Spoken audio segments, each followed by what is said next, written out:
নীরব ভোর হঠাৎই ভেঙে যায় যুদ্ধের শব্দে। আর ঠিক তখনই উপর মহল থেকে আসে খবর, যুদ্ধের ময়দানে নামছে এমন এক অস্ত্র যা বদলে দিতে পারে পুরো লড়াইয়ের চিত্র। মধ্যপ্রাচ্যের উত্তপ্ত ভূ রাজনীতির মাঝেই আবারও আলোচনায় ইরানের সামরিক শক্তি। যুক্তরাষ্ট্র ও ইসরায়েলের চাপ মোকাবিলায় দীর্ঘদিন ধরেই নিজেদের প্রতিরক্ষা ও আক্রমণ ক্ষমতা বাড়ানোর পথে হাঁটছে তেহরান।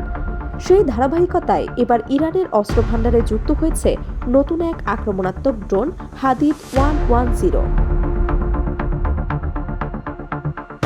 বিশ্লেষকদের মতে আধুনিক যুদ্ধে ড্রোন এখন সবচেয়ে কার্যকর অস্ত্রগুলোর একটি, বিশেষ করে যখন একসাথে শত শত ড্রোন আকাশে ছেড়ে ড্রোন সোয়ার্ম বা ড্রোন ঢেউ তৈরি করা হয়, তখন শক্তিশালী প্রতিরক্ষা ব্যবস্থাও অনেক সময় বিভ্রান্ত হয়ে পড়ে। এই কৌশল ব্যবহার করেই শত্রুর আকাশ প্রতিরক্ষা ভেদ করার পরিকল্পনা করছে ইরান। ইরানের সামরিক বাহিনী ইতিমধ্যেই হাদিদ 110 ড্রোন উন্মোচন করেছে। নতুন করে এই ড্রোন ঘিরে তৈরি হয়েছে আন্তর্জাতিক প্রতিরক্ষা মহলে ব্যাপক আলোচনা। অনেক বিশ্লেষক মনে করছেন এই প্রযুক্তি ইসরায়েলের জন্য নতুন নিরাপত্তা চ্যালেঞ্জ তৈরি করতে পারে। গত এক দশকে ড্রোন প্রযুক্তিতে উল্লেখযোগ্য অগ্রগতি দেখিয়েছে ইরান। নানা আন্তর্জাতিক নিষেধাজ্ঞার মধ্যেও দেশটি তাদের সামরিক গবেষণা থামায়নি, বরং প্রযুক্তিগত সীমাবদ্ধতা কাটিয়ে ধীরে ধীরে তারা নিজেদের ড্রোন প্রযুক্তিকে আরও উন্নত করেছে। ইতিমধ্যেই যুদ্ধক্ষেত্রে আলোচিত হয়েছে ইরানের শাহেদ সিরিজের ড্রোন। এর মধ্যে শাহেদ 136 বিশেষভাবে পরিচিত একটি কামিকাজে বা সুইসের ড্রোন হিসেবে। এই ধরনের ড্রোন লক্ষ্যবস্তুতে সরাসরি আঘাত করে বিস্ফোরণের মাধ্যমে নিজেকে ধ্বংস করে দেয়। কম খরচে তৈরি হলেও এই ড্রোন শত্রুর গুরুত্বপূর্ণ স্থাপনায় বড় ধরনের ক্ষতি করতে সক্ষম।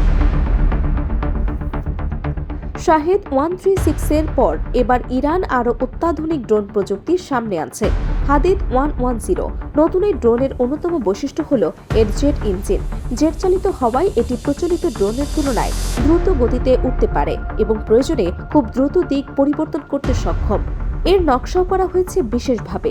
বিশ্লেষকদের মতে হাদিদ 110 এমনভাবে তৈরি করা হয়েছে যাতে একটি শত্রু রাডার ব্যবস্থাকে সহজেই ফাঁকি দিতে পারে, ফলে প্রতিপক্ষের আকাশসীমায় প্রবেশ করে লক্ষ্যবস্তুতে আঘাত আনার সম্ভাবনা অনেকটাই বাড়ে।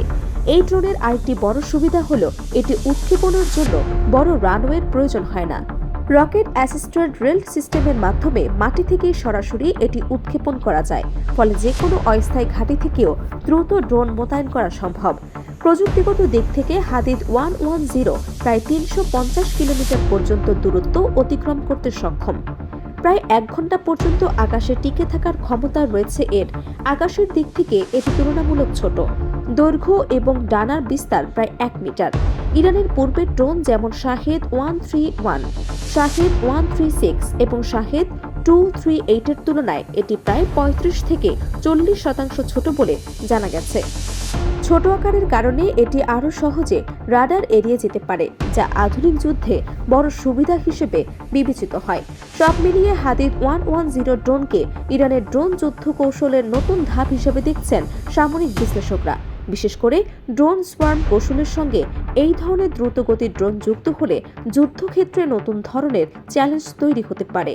তবে প্রশ্ন রয়ে যায়, এই প্রযুক্তি বাস্তব যুদ্ধক্ষেত্রে কতটা কার্যকর হবে এবং যুক্তরাষ্ট্র ও ইসরায়েলের মতো উন্নত প্রতিরক্ষা ব্যবস্থার সামনে এই ড্রোন কতটা সফল হতে পারবে।